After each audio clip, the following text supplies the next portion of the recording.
Hey everyone, I just wanted to say before we go on with the video, thank you all a ton for all the support that the first episode got. This is something that's new for me, and I know I was going to have fun playing the account, but all of the just great feedback and conversation I've been able to have, I really appreciate it. It makes me way more excited to continue playing this account and putting out videos, and I didn't think it would get nearly the reception it did. So I just want to say a huge thank you to all of you for that, and I hope we continue to have fun in these next episodes. Before we get into the episode, I figure we should probably do something I should have done in episode 1, and let's go over the rules for this series. Just the notable rules that are a little different than other things you would see.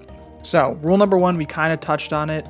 There's going to be no Puro grind from our chunk in Remington, and this is also going to include no shooting stars. I think the way I want to handle this is I want the stuff I'm doing in my chunks to be chunk specific in terms of goals and achievements. So we're going to house those 2 grinds at 2 tiles, basically, where they feel the most at home. The first one, we're going to put Puro in Xanaris. So once we get access to Xanaris, we can do the Puro grind. Now that's probably pretty far away from us, but that'll be where it's at when we get there. And then for shooting stars, that's going to put us a little bit closer. I think I'm just going to put that in the Fador mining guild chunk, because that's where you spend the money that you get from Stardust from shooting stars. That seems like it makes the most sense to me, so I will put that there. It's a little weird because you have to get 99 mining in that chunk anyway, so it defeats some of the purpose of the 90 mining task, but it just feels the most cohesive to me. Number 2, farming is a passive skill. I don't want to have a time-gated skill kind of hold us back at certain points in the series. So farming is just going to be completely passive. I will be working on it as we make our progress through the account, but it is not something we'll actively be doing and holding us back. Number 3, our secondary training method is set to 1 in 16 as a drop rate. The normal primary way to get items is mining ore, chopping trees, that kind of thing. The secondary methods are drops from monsters. So if there's a drop that is a 1 in 16 drop chance or more common, that counts as a training method. This is why we're not locked to any kind of magic grind, because none of the runes we would use to get magic levels were 1 in 16. But it just allows for a little bit less memey stuff. We're not going to be trying to get a 1 in 50 drop for 10 XP in a skill to get up to level 60 in that skill, for instance. It allows the series to progress without being just locked behind a crazy drop rate. The next one kind of flowing into that is we're not going to be doing meme grinds. This is kind of open-ended. We can put what we want there as we discover it. The ones kind of I've seen on series that I've been watching is 99 smithing to get the through struts at the Motherlode mine. Having crazy drop rates be your only method of training, stuff of that sort. So no meme grinds. That will come up most likely again when we encounter something of that sort.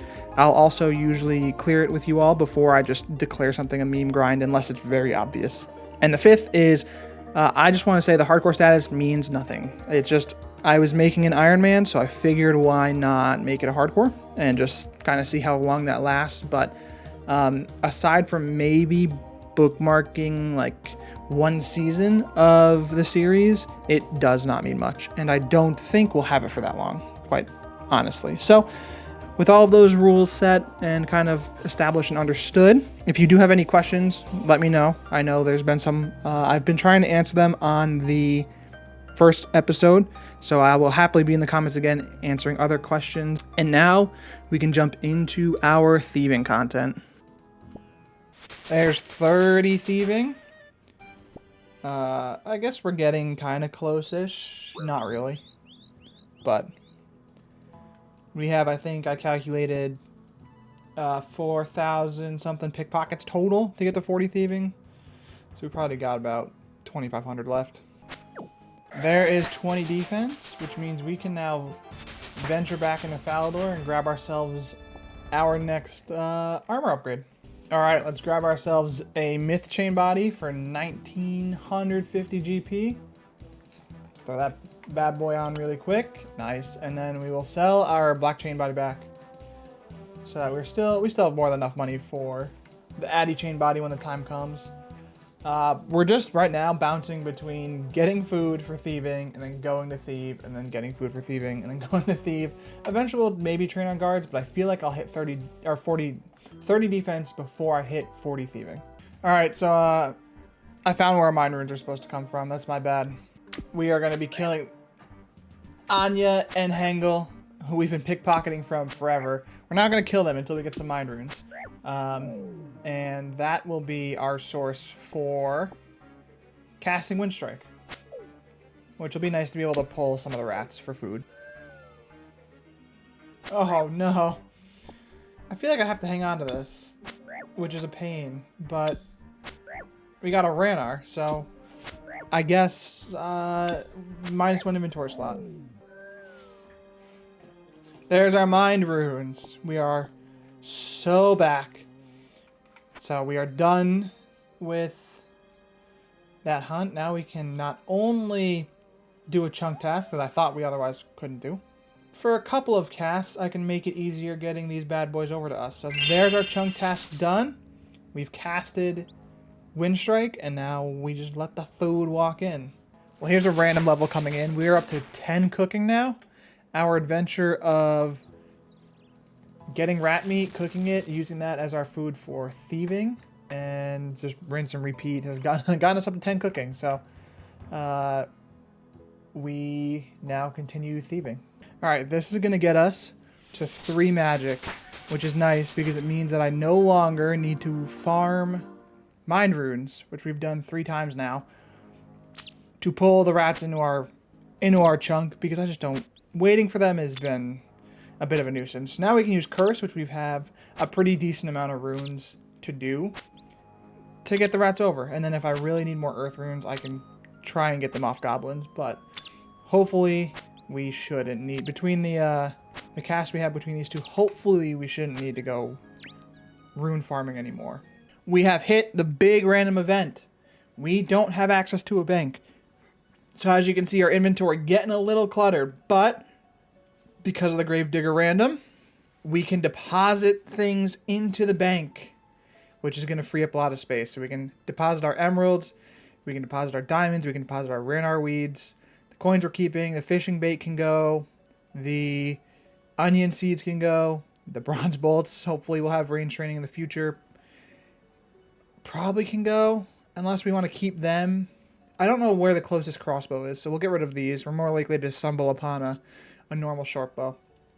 And now we have cleared out a hefty amount of bank space, or of inventory space into our bank. So I think we keep all the runes.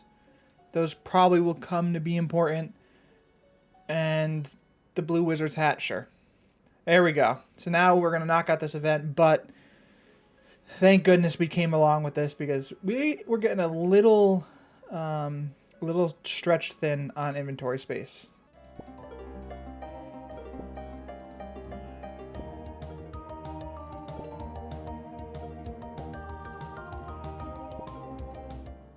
Roughly 4,600 pickpockets later, we've gotten there.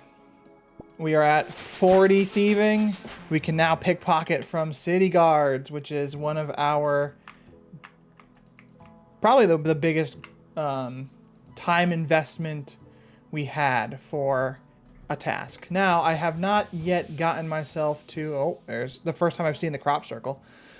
I haven't yet got myself to 30 defense, so we're going to do that quick, and then we're going to just venture into Fador and finish out these tasks. This set of bones is going to be the last prayer level we're going to get in our chunk. 19 prayer. Honestly, a lot further than I thought we were going to get. But it's going to be our last prayer level we get before rolling another chunk, so I figured it was worth showing off. There's 13 cooking as well. I figure while I'm showing you all of the levels that I'm getting right before we roll another chunk, we'll throw that one up in the list too. Wow, after getting 13 cooking, I just burned 2 more. Nice. I also didn't say this, because I forgot to mention it, but all of that pickpocketing we did got us up to 15k cash, which is a pretty decent penny to have early on into an account. It allows us to do a lot. We will be dumping at least a third of that, maybe a little less for our adamant chain body, but still being able to play around with over 10k is nothing to look down at. All right, there's 30 defense, which means, and 29 combat, and 225 total, which means iron bolts. I did not know they could drop that. We've hit everything we need to roll another chunk. So let's knock out the last couple of tasks we have here. First one being pickpocket a guard. Let's see how many times this is going to take. Because we all know it's definitely not going to be the first try. There we go. There's our Fador medium task. Pickpocket a guard. How much does that give us? 30 coins. It's a lot more than the 3 coins we were getting for pickpocketing Anya and Hensel. And then we're going to come over to the chain body shop. Hello, Wayne, once again for the last time. We'll sell our myth chain body, and we will buy for 4,800 coins an adamant chain body. We'll make sure to throw this on, and there is our last task for this chunk. I like these little Fador insignias on the wall. There we go. So we have completed everything, which means it is now time to roll another chunk. Let's hop right over to the chunk picker. So we got our medium tasks for the diary done. And then we've got the adamant chain body. 6 out of 6 tasks done. It's time to roll a new chunk. So we have basically the chunks we had added were the South Fador farm, which I don't think has much in it. Crafting Guild we can't get into because of not having a brown apron. So I don't quite know what's going to be involved here, excuse me, but we will have a 40 smithing goal here, I think, for gold bar. Because we will have a furnace if we hit the left side of Fador. So that would be at least some smithing goals. We have a house here, but we don't really have any way to train construction. I don't know if mole would end up being a task, because we could get into it from here. We'll have to see. But without further ado, let's roll our chunk.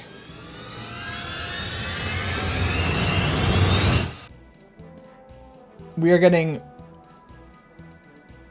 the Port Sarim Church chunk. Okay. This feels like it might be a whole lot of nothing. We've already cooked a cooked meat. I guess it didn't pick that up because the rats don't spawn in our chunk, but I was killing rats over here. We've got cooked meat. So we'll be just checking that task off. And then quickly we just have Skippy and the Mogres up to step 2. Let's get on it. That's almost a nothing chunk.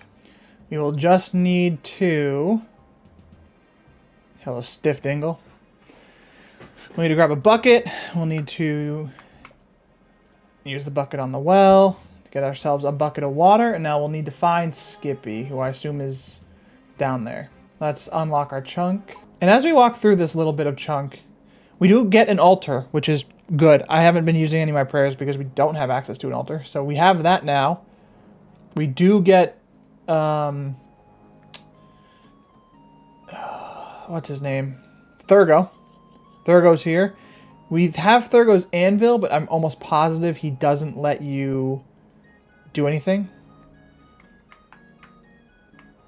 Now, where is Skippy at? I did forget. We got the west, or the southern coast of Remington too, so we have willow trees if we ever have the ability to woodcut.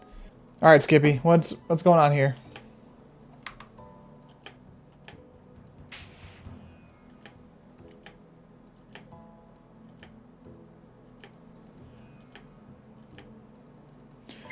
Alright, and that should be step 2, I think, of what we needed to do. Throw a bucket of water over Skippy. Perfect. That is another task complete, and just like that, time for another chunk roll. So, unlocking this, we're going to take this off because we don't have the charter ships to get here. So, no, there we go. So we can't get to Musa Point yet because we don't have these ships unlocked. We would need to unlock here, this one, before we get the ability to go over to Karanja. So we just unlock Skipper's Point, which I believe at this point in the account is a lot of nothing as well. So we're looking at the same rolls we were before. So let's just spin another one. And we get Mudskipper's Point. We're going. We can't go any more south, game. We cannot go any more south.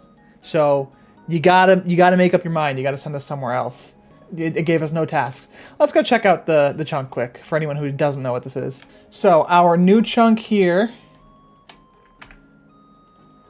has a nice signpost that says warning, beware of the mudskippers.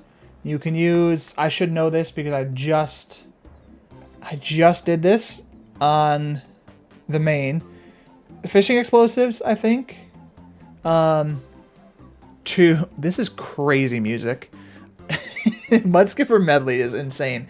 You can use fishing explosive here to kill mogres or mudskippers. Mogres, and then you can get flippers and something else. And then we have the AIP fairy ring. That's it. That's all we got. So back to another roll. We can't unlock Shipyard, obviously, and we cannot unlock Karamja. So it did not give us access to any new chunks. So chunk picker, you are going to have to send us north or out. You don't have a choice. Let's see what we can get this time. A third chunk roll right away is something we won't be seeing much longer. We got South Fador Farm. Let's unlock. All right, let's go over and see our chunk. So as we run over, the tasks we have grow a potato. I think I'll have to see where I get potato seeds from. We're going to be able to get them from somewhere. We have access to farming patches now. We have bake a pita bread, which that's going to be a long task. That is 58 cooking. So we're going to have to drum up our best cooking method here. We have complete Corsair Cove up to step 1. That should be pretty easy. Just start the quest. And then we have Fador Diary Easy Task 3, which is just browse Sarah's farming shop. So we have one task that's going to take us a little bit of time. That is the 58 cooking requirement. We are sitting at 13 cooking, so we've got a ways to go. But let us open up our next region. Now, I was looking. We do have chicken. I don't know when they added this here. I think I might have said this in the previous episode. I don't know when they added this chicken coop here. We've got chickens for food. That isn't much different than the rats we now have access to. We have cows. Also kind of cool. And then we have the entranceway to Drainer, but we can't do much else outside of there. We have Sarah's farm shop, which is our task that we'll just meet very quickly. Boom. Fador task done. I really haven't ever looked in here. We've got all farming supplies, really. Buckets. Nothing too insane. We've got the cow pen. We've got the wall of Fador, and it basically goes right to the farming patch. So there's not a whole lot going on here, but I will have to explore how we're meant to make the pita bread and where we're getting a potato seed from to grow our potato. Oh, well, no, but where am I? I meant to get... Oh, imps drop it, don't they? Hey, it's me again. I promise I won't keep interrupting the video, but I did want to check while I was editing this. I know this is an alien food type shtick, and I would not want to do it to that degree, but do you think it'd be entertaining for me to figure out how to complete my chunk tasks? The chunk picker would still give me all the tasks. I don't need to find those out, but then just going about it myself and figuring out how to do them instead of just clicking on the chunk picker and seeing what drops come from where, that kind of thing. It isn't something I feel strongly about one way or the other. It's just, as I was editing this, it came across this idea, and I'm really interested to hear what you all have to say. So let me know down in the comments below, and we'll get right back to it. I've remembered that imps drop pots of flour. That's how we're meant to make our pita dough, which means that our primary way of cooking is going to be beef, chicken. I don't think we have a better way. So it's going to be a little bit of work. Our range is here. So honestly, we might just be killing a whole bunch of rats if I can't drum up some better cooking ideas. While we ponder that, let's finish up this task right here. We'll talk to Captain Talk.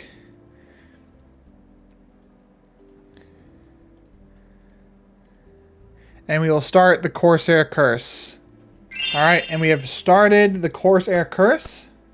That is another task done. And now we have 2 left. We have to grow a potato, and we have to make pita bread.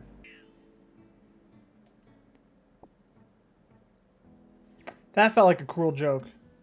We need the pot of flour, not grain. We can get grain. I figure I'll get this first. We'll get our pot of flour out of the way. I'll hold on to it. Even though it's probably not as smart because I'll be using up an inventory space. I want to get to one part of it before I need to be cooking for a while. That's crazy. Back to back. We also will, I believe, guards are our only source of potato seeds, which we need to grow potatoes. So we'll go about that way. But we also are taking out this guard way more effectively than any times I had tried. You didn't see it, but I had tried a couple times and I was getting my ass kicked. So this this adamant chain body is putting in a shift. And let's just see what we get here. I'm gonna have to use all my food to have more food. So honestly, this doesn't bother me at all. Now we need to be hitting more than once. There we go. What are we getting? Cabbage seeds. Okay. Don't know what that does for us, but we got them. What is happening? That's 3 imps? 3 grain drops. What? The game knows. The game knows I need a pot of flour, and it's like, oh no, you don't. The other one, which is probably something that has been done somewhere along the lines of a onechunk account, but I can almost bet has never otherwise been done, is making dairy products. If we look here, there's an entire section called dairy in the cooking guide, and it tells us how to make cream, butter, and cheese. This is going to be the easiest way. We just get a bucket of milk, and we use that on a dairy churn, which I believe there's one in Sarah's house right here. And we turn that into cream, and eventually we turn the cream into butter, and it gets us a minimal, well, I shouldn't say minimal, a marginal amount of XP. It's better than cooked meats, that's for sure. And we do that until 58 cooking. We can eventually make cheese, as you saw, at 48. So it'll at least be decent XP, and the replenishment for the dairy cow is right behind Sarah's hut. So that's going to be a decent grind, but I am happy that I'm not going to be cooking meat for 50 some odd levels, because just as a quick look up, I wanted to see how long it was, and it's 7,600 pieces of cooked meat. That is not including anything we burned. So that would have been a new version of hell. So we thank God for the dairy churn is all I'm really going to say. That's our 3rd bead. We have, let's see if the log can show us. We've got black, yellow, and red, which I haven't picked up because the Wizard's Tower is a decent couple chunks away, so I didn't figure they were worth holding on to. But if I, on this account, get all 4 beads without any dupes, that'll be impressively disappointing. 5 emeralds is fantastic. I didn't know what I expected from that random event, but 5 cut emeralds, I will take that. Alright, we got a dupe beads. Now I feel less bad about my bead luck. There's 20 prayer. That was a surprise level, but 20 prayer. And our pot of flour. Aww. There are our potato seeds, which means now we got to go plant them. I don't know if I'm just going to sit there with plant cure, quite honestly, and just make sure they grow. I'm going to debate that, because that might be the thing we do. I think that's all we need. And actually, we are going to grab... I don't know if it's going to be necessary, but we're going to grab a plant cure. Just in case. Because if I don't have to get more potato seeds, then that is all the better for me. Now, I think it is, if I remember, I haven't planted allotments in a long time. I think it's 3 seeds per allotment patch. I'm hoping it's not more than that, because we only got 4. Maybe... I think 3 sticking out to me. And we will water our allotment. There we go. Alright, we're all set up now. We just have to make sure that these live. Because there's no way for us to pay. Honestly, until I get to 21 cooking, I'm going to be having a lot of cooked meat in my inventory. So I might just kill guards anyway, and I'll get more potato seeds naturally at doing that. Because there's nothing else for me to use food for. We have an emergency. We have an emergency. We've got diseased potatoes. I'm glad I've been running over here checking periodically. Let's plant cure. And just like that, we are good. We also just got an antique lamp at the same time, which is lovely. Now, I am just putting this on cooking. Because the quicker I can get through that, the better. There's 16 cooking. And our potatoes are saved. I'm going to go and buy another plant cure, because that would have been devastating.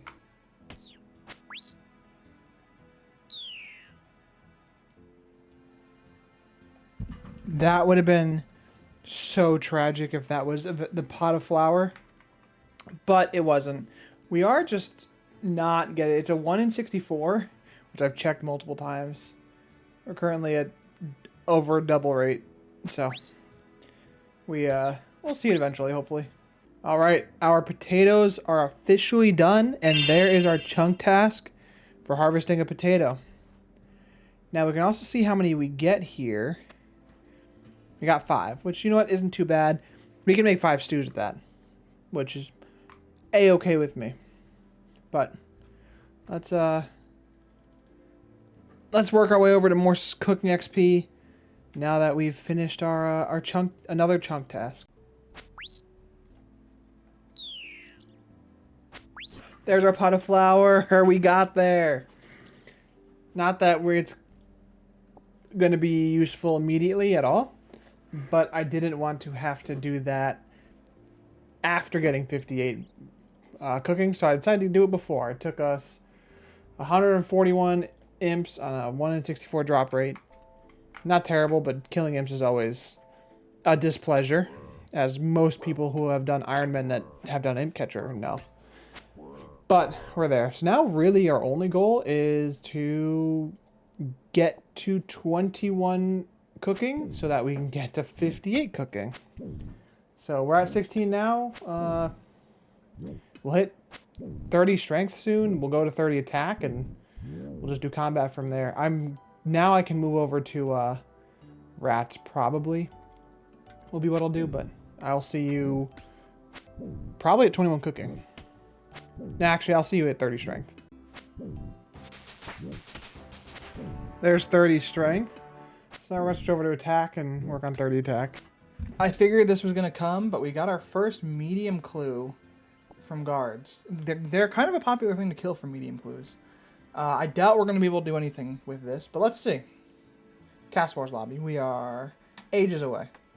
I'm looking... I don't know if we even have any available clue steps in our chunk, but I'd really like to be able to get one, and I think maybe medium might be the first one we're able to do. There is 21 cooking, which means we can now churn cream. We're going to finish off these meats, and then I'm guessing that I will only be able to have 4 buckets, because I'm guessing the cream is going to make an inventory slot for my best guess. And then, so maybe if we end up finding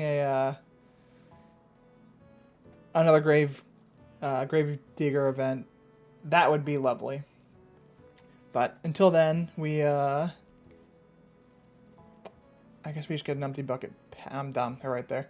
Oh well. We'll open this up. It's 100. Oh, I didn't mean to do that. Anyway, I'm gonna get 4 buckets and start doing this. All right, let's see how this method's gonna work. Luckily, if we were able to clear out some inventory, which I will be able to do at 25 cooking, because I want to turn these into stews just for some extra XP. It'll be a lot more AFK because I'll have more buckets to do this, but we're gonna milk the cows, come over to the dairy churn.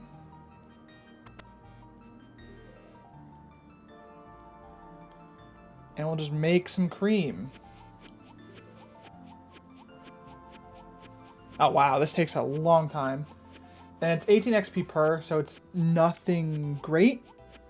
But it's better XP than the cooked meats, and it's way more AFK. So for my sanity, perfect.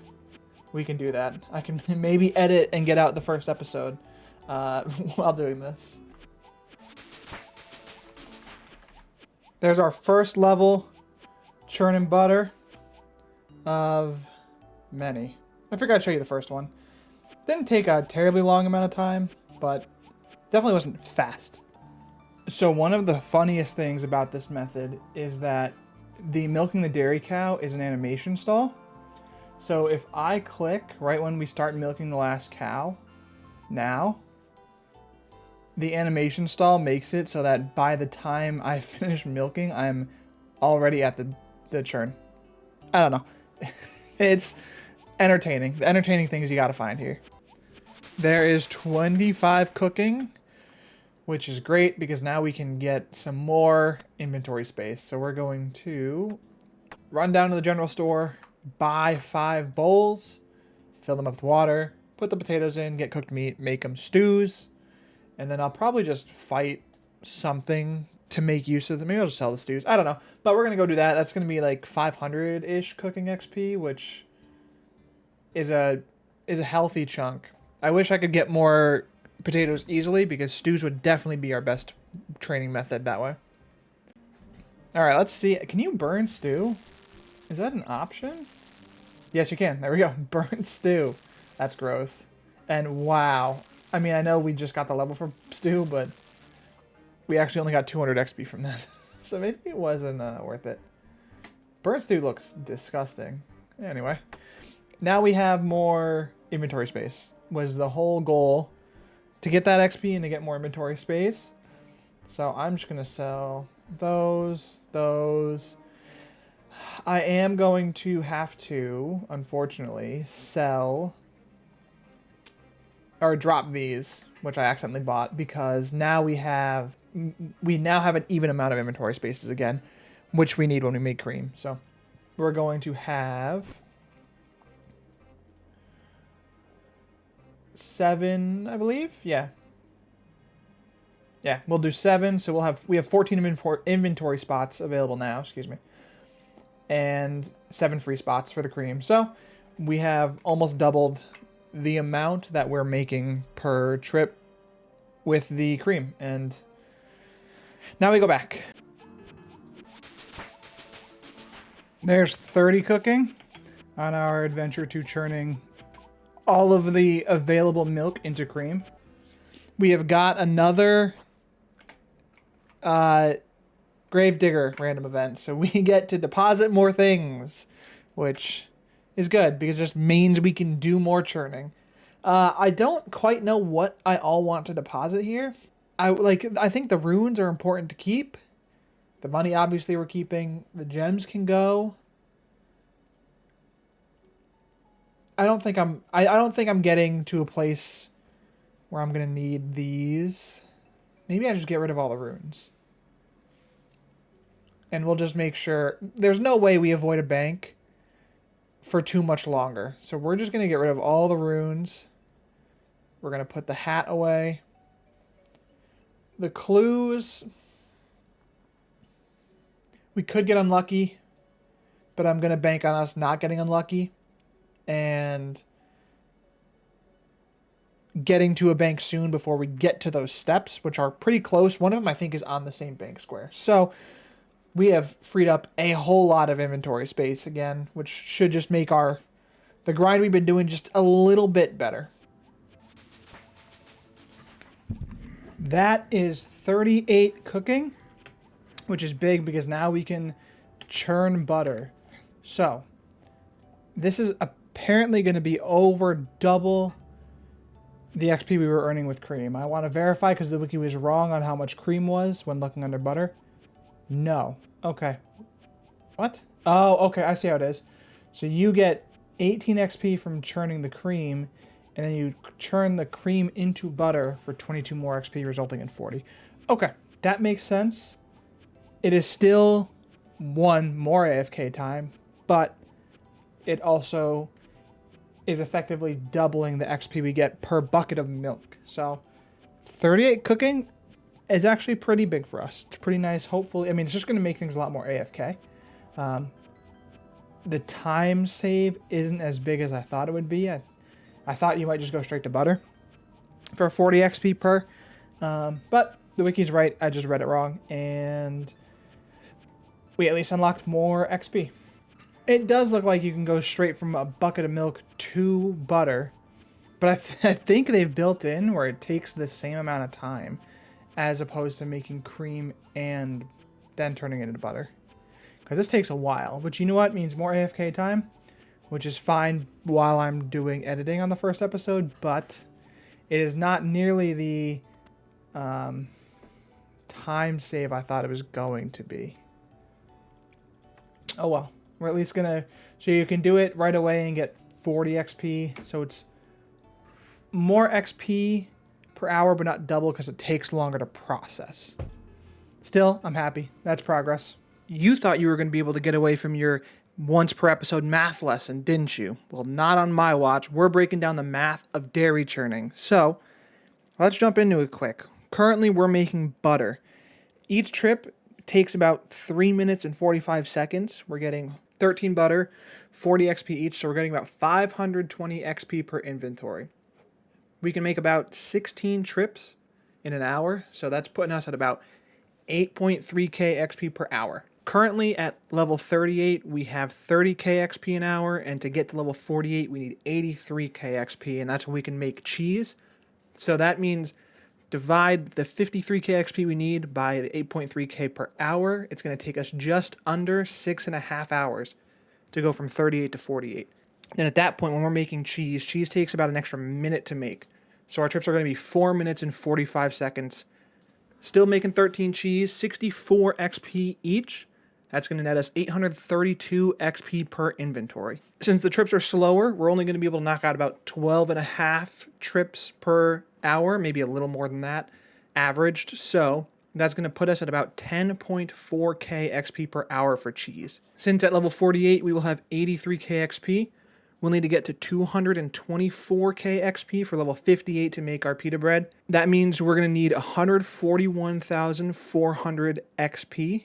And if we're getting about 10.4k XP per hour, it's going to take us just over 13.5 hours. That means now that we have the ability to make butter, it's going to take us 20 hours of dairy churning to get to level 58 cooking before we can make our pita bread. I hope you all enjoyed your math lesson. Now let's get back into the actual cheese content. We got a lederhosen hat, which I kind of just want to wear for the style and get rid of the bronze med helm because it looks so much better. I'm going to do it. We're losing a couple of defenses. We can get it back if we really need them. The lederhosen hat is just, it's undefeated. So I missed the level, unfortunately, but we did hit 48 cooking, so we can now make cheese. There's 50 cooking. I know we just hit 48, but 50 still feels like a pretty big milestone. It's easily now the highest level we have on the account, and we are 8 levels away from hitting our goal. We got some lederhosen shorts, which is good because we didn't have any legs. Look at that. Look at that. Perfect. Now we look like we're ready to churn some butter. I'm stupid. What? I clicked the wrong button. My brain is too early for my brain. And I clicked fire making instead of cooking, which probably wasn't the best use for a genie lamp, but honestly, there's not a whole lot that I really have my sight set on for genie lamps. So, whoops. All right, and with this final piece of cheese, we're gonna hit our goal of 58 cooking, which means it's time for the next step. We can now cook pita bread. Now we have to see if we can cook pita bread. I am slightly nervous that we end up burning this one attempt because it took way longer to get this pot of flour than I thought it was going to. So we have to hope that we don't burn it. We want to make pita dough, and then we're going to use the pita dough on the range. Is that it? That's pita bread. I thought it was going to look different. It looks the same. But there's our last chunk task. 58 cooking, made pita bread. I don't really know what to do with it at this point, but there it is done. We have finished our chunk task, and it is time for us to roll another chunk. Let's get to our chunk picker and let's mark off bake pita bread. Tasks 5 out of 5 complete. We've got our new chunk map all set up. So nothing particularly changed on this side. We still can't hit any of these points, but we have one step closer, basically the top half of Drainer Village. We've got the upper portion of Fador. Those are our 2 new possible chunks. And let's just roll and see what we get. No milking. Oh no.